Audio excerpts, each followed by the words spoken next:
Hello. तो हाँ, हम लोग पिछले वीडियो में एम फेज़ ख़त्म किया था माइटोसिस के बारे में। तो इंटरफेज़ एम फेज़ कंप्लीट कर लिया हमने। अगर आपको प्रॉब्लम है तो मैं डिस्क्रिप्शन में लिंक डाल दूँगा, आप देख लेना। अभी बात करते हैं साइटोकाइनेसिस की।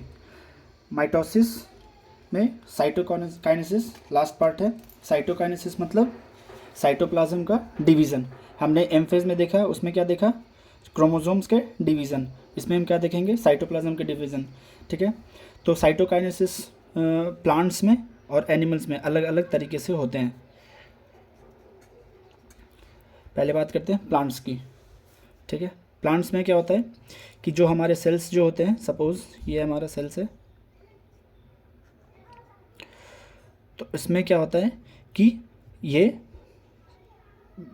यहाँ से सेल प्लेट बनने लगते हैं। ठीक है, ये सेल प्लेट बनने लगते हैं। ठीक है।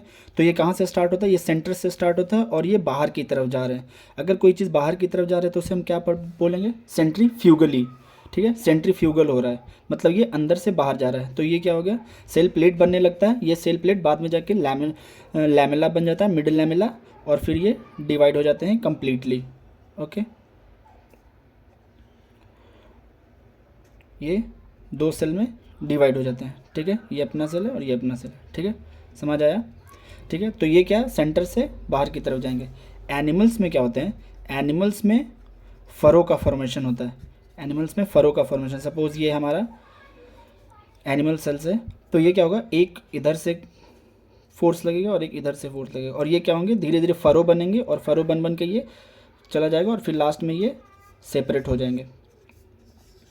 अब आप पूछोगे कि इसमें फरोज बन रहे हैं, इसमें बाहर से अंदर जा रहे हैं। बाहर से अंदर मतलब सेंट्रीपिटल, बाहर से अंदर सेंटर की तरफ जा रहे हैं, तो ये सेंट्रीपिटल, ये अंदर से बाहर। ऐसा क्यों? हम ऐसा इसलिए क्योंकि बाहर में क्या है?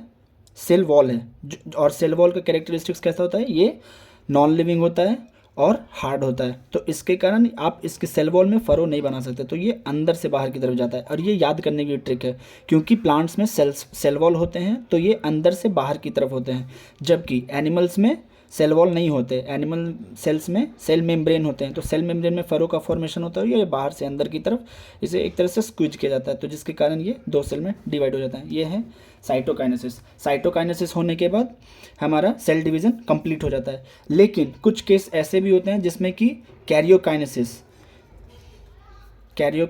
तो होते हैं, कैरियोकाइनेसिस होते हैं, पर उनमें साइटोकाइनेसिस नहीं होता।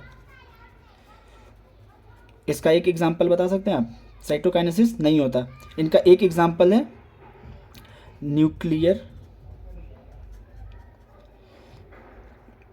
एंडोस्पर्म इन कोकोनट। वो जो कोकोनट का पानी होता है ना, लिक्विड, उनमें क्या होता है? उनमें कैरियोकाइनेसिस तो होता है पर साइटोकाइनेसिस नहीं होता है, और उन्हें हम सिंक्शियम भी बोलते हैं। सिंक्शियम मतलब एक न्यूक्लियस से ज़्यादा, उन्हें हम सिंक्शियम भी बोलते हैं।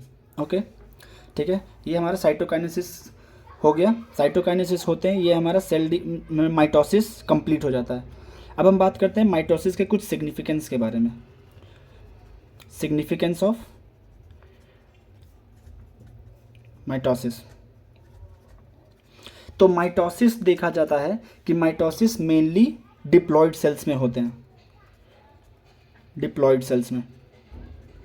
ठीक है, माइटोसिस मेनली डिप्लॉयड सेल्स, लेकिन कुछ एक्सेप्शंस होते हैं, तो जैसे कि लोअर प्लांट्स में भी ये पाए जाते हैं, और कुछ इंसेक्ट्स में भी,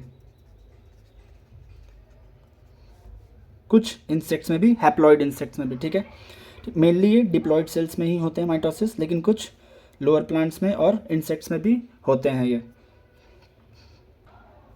और माइटोसिस सेल रिपेयर में भी पाया जाता है। सपोज प्लांट्स हो या एनिमल्स हो, सेल का डिस्ट्रक्शन हो गया या सेल का कुछ वैसा इंजरी हो गया, तो क्या उस केस में भी हम लोग माइटोसिस करते हैं ताकि सेल ग्रोथ हो।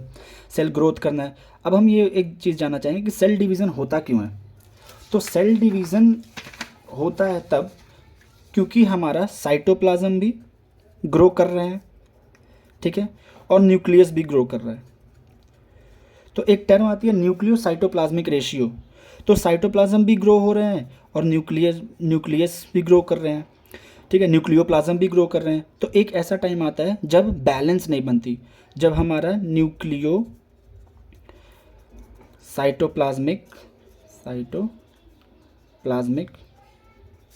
रेशियो गेट्स अनबैलेंस, ये अनबैलेंस्ड हो जाते हैं, ठीक है। ये जैसे ही अनबैलेंस्ड होते हैं तो उस टाइम पे क्या होता है कि हमारा सेल डिवाइड करने लगता है, हमारा सेल डिवाइड करना था और ये एक सेल से 2 सेल में कन्वर्ट हो जाते हैं। ओके, समझ में आई बात? ठीक है, तो अब हम स्टार्ट करेंगे मियोसिस अगले लेक्चर में। तब तक के लिए बने रहिए और अगर कोई डाउट आते हैं तो आप कमेंट बॉक्स में मुझसे पूछ सकते हैं।